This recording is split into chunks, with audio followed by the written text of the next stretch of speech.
Daar was baie hard gewerk om die universiteitswet opgestel te kry.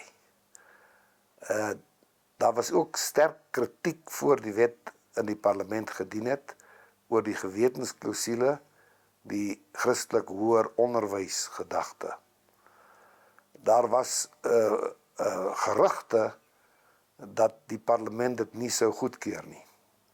Professor Ferdinand Postma, die rektor, en sy afvaardiging het al 'n week of 2 voor die tyd in die Kaap rondgekuier om werwingswerk te doen vir die wet. Dit was dus nie 'n verrassing nie, maar 'n groot verligting dat die wet toe uiteindelik deurgekom het by die parlement. Professor Postma was met die trein af en toe hy terugkom met sy afvaardiging, is hy op die stasie ontvang deur 'n skare, 'n werklike groot skare, studente, dosente, privaatmense, sakelui, die burgemeester wat 'n toespraak gemaak het en 'n soort optog van die stasie op na die universiteit.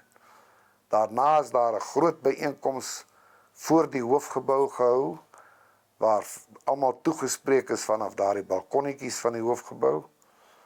En daar was ook kerkdienste. In die gereformeerde kerk weet ek nou van, en ek weet ook dat in ander Afrikaanse kerke die hele gebeurtenis herdenk was, ook in die eredienste.